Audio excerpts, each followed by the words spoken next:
नमस्कार दोस्तों, स्वागत है मेरे YouTube channel learn C language में। दोस्तों आज की इस वीडियो में हम पढ़ने वाले हैं ऑपरेटिंग सिस्टम।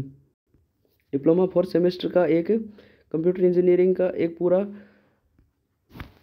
जो सब्जेक्ट है वो ऑपरेटिंग सिस्टम पर ही आधारित है, तो आपको इसको अच्छे से एनालिसिस करना है। मैं आज स्टार्टिंग से इस वीडियो में इस टॉपिक को पढ़ाऊँगा, तो आपको टाइम टू टाइम इस वीडियो को है वो कंटिन्यू है वो बने रहना है।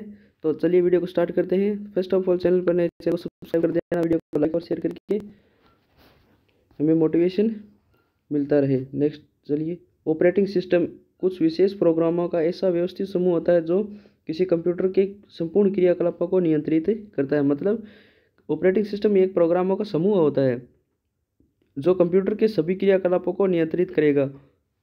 यह कंप्यूटर के साधनों द्वारा उपयोग पर नज़र रखने और व्यवस्थित करने में हमारी सहायता करता है। मतलब किस प्रकार हमें जो कंप्यूटर के हार्डवेयर्स होते हैं उनको यूटिलाइज करना है, उनको व्यवस्थित करना है, ये सब ऑपरेटिंग सिस्टम ही निर्धारित करता है। ऑपरेटिंग सिस्टम आवश्यक होने पर अन्य प्रोग्राम को चालू करता है।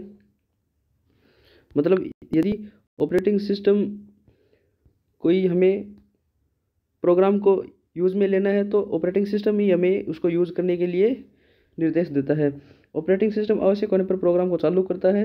वास्तव में यह उपयोग और कंप्यूटर हार्डवेयर के बीच में एक इंटरफेस का कार्य करता है। मतलब यह कंप्यूटर के हार्डवेयर और जो यूज़र होता है उसके बीच में इंटरफेस का कार्य करेगा ऑपरेटिंग सिस्टम। अब ऑपरेटिंग सिस्टम की डिफरेंट जो डेफिनेशंस होते हैं वो देखते हैं कि ऑपरेटिंग सिस्टम को किस प्रकार हम डिफाइन कर सकते हैं।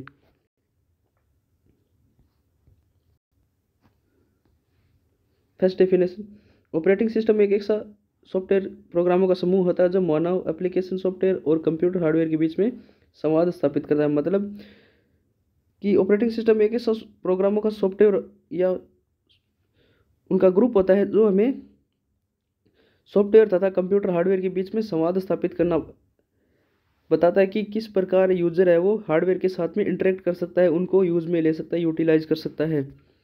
अब नेक्स्ट इसकी डेफिनेशन है, ऑपरेटिंग सिस्टम एक ऐसा प्रोग्राम है जो कंप्यूटर के विभिन्न अंगों को निर्देश देता है कि किस प्रकार से प्रोसेसिंग कार्य सफल होगा। मतलब इसमें यह भी निर्देश देता है कि ऑपरेटिंग सिस्टम किस प्रकार है वो प्रोसेसिंग का कार्य है वो पूरा किया जाएगा। यह सब ऑपरेटिंग सिस्टम का ही एक हिस्सा होता है।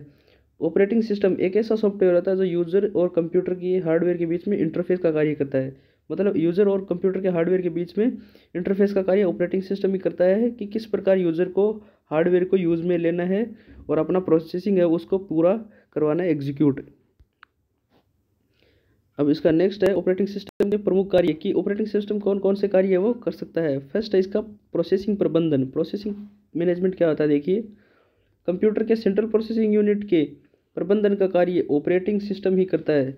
मतलब इस जो प्रोसेस होते हैं कंप्यूटर में जो भी, वो सभी इसके ऑपरेटिंग सिस्टम पर ही जिम्मेदार होती हैं। यह प्रबंधन इस प्रकार होता है कि सभी प्रोग्राम एक एक करके निष्पादित होते हैं। ऑपरेटिंग सिस्टम सभी प्रोग्रामों के समय को सीपीयू के लिए विभाजित कर देता है। मतलब इसमें प्रत्येक जो ऑपरेटिंग सिस्टम में जो प्रोसेसिंग होती है, प्रत्येक प्रोसेस के लिए अलग अलग टाइम है उसको स्टेबल कर देता है कि किस प्रकार कौन से समय में कौन सी जो प्रोसेस है उसको एग्जीक्यूट करना है और कौन सी प्रोसेस को वेटिंग में रखना है। तो ये सभी प्रोसेसिंग प्रबंधन का कार्य ऑपरेटिंग सिस्टम ही करता है। अब नेक्स्ट आता है हमारा मेमोरी प्रबंधन। मेमोरी प्रबंधन क्या होता है देखिए, प्रोग्राम के सफल निष्पादन के लिए ऑपरेटिंग सिस्टम मेमोरी प्रबंधन का एक अत्यंत महत्वपूर्ण कार्य है, जिसके अंतर्गत कंप्यूटर मेमोरी में कुछ स्थान सुरक्षित रखे जाते हैं जिनका विभाजन प्रोग्रामों के मध्य किया जाता है। मतलब इसमें कुछ मेमोरी में जो एलोकेशन होती है उसको पहले ही एलोकेट कर देता है कि कौन से जो प्रोग्राम है उनके लिए कौन सी प्रकार की मेमोरी है वो यूज में ली जाएगी। ये सब ऑपरेटिंग सिस्टम ही निर्धारित करेगा। तथा साथ ही यह भी ध्यान में रखा जाता है कि प्रोग्रामों को मेमोरी में अलग अलग स्थान प्राप्त हो सके। मतलब प्रत्येक प्रोग्राम को एक फिक्स मेमोरी एलोकेशन में रखने का कार्य भी ऑपरेटिंग सिस्टम का ही होता है, उनको मैनेज करने का कार्य।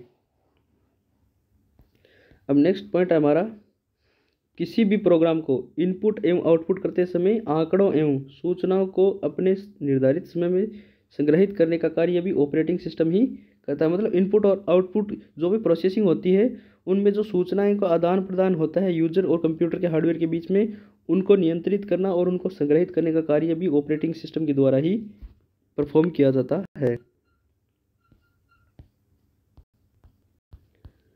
अब आता है हमारा नेक्स्ट पॉइंट, वो आता है इसका आउटपुट इनपुट युक्ति प्रबंधन। मतलब जो इनपुट और आउटपुट डिवाइसेस होते हैं उनका प्रबंधन भी कौन करता है? ऑपरेटिंग सिस्टम ही करता है। देखिए, डेटा को इनपुट यूनिट से पढ़कर मेमोरी में उचित स्थान पर संग्रहित करने एवं उनके परिणाम को मेमोरी में आउटपुट यूनिट तक पहुंचाने का कार्य भी ऑपरेटिंग सिस्टम का ही होता है। मतलब हम जो भी कार्य करते हैं उसको इनपुट करने तथा उससे आउटपुट लेने के बाद जो रिजल्ट होता है उसको आउटपुट स्क्रीन या कोई भी अन्य आउटपुट डिवाइसेस तक पहुंचाने का कार्य भी ऑपरेटिंग सिस्टम का ही होता है।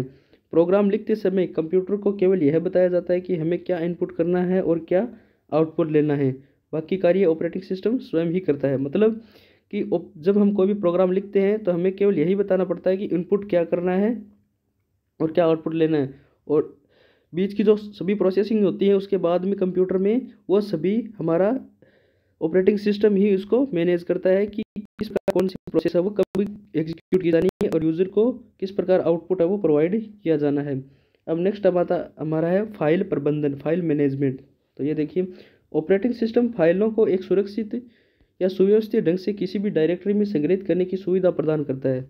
मतलब यह किसी फाइल होती है जो भी यूजर्स की अन्य उनको एक सुव्यवस्थित ढंग से, मतलब उनको एक सीक्वेंस में हैंडल करता है तथा उनको एक निश्चित स्थान पर मेमोरी लोकेशन में स्टोर कर देता है यूजर के कार्य के लिए। किसी भी प्रोग्राम के निष्पादन के साथ इसे सेकेंडरी मेमोरी में पढ़कर प्राइमरी मेमोरी में डालने का कार्य भी ऑपरेटिंग सिस्टम ही करता है।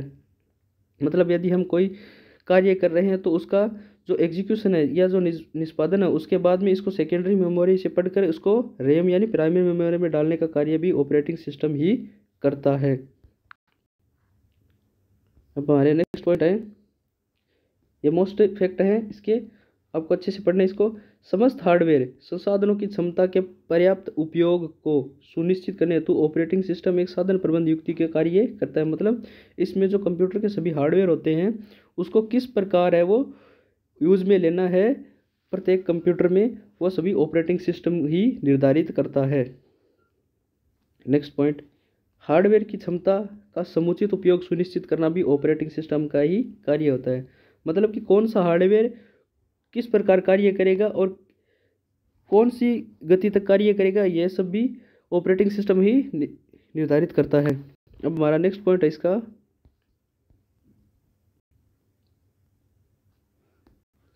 ऑपरेटिंग सिस्टम उपयोगकर्ता को एक आसान सा इंटरफेस प्रदान करता है ताकि वह कंप्यूटर का उपयोग सफलतापूर्वक कर सके। मतलब यह यूजर को एक आसान इंटरफेस प्रदान करता है यूजर के समझ में आने योग्य, कि जिससे यूजर है वो कंप्यूटर के साथ साधारण तरीके से इंटर कर सकता है और अपना कार्य उसको सफलतापूर्वक एग्जीक्यूट करवा सकता है।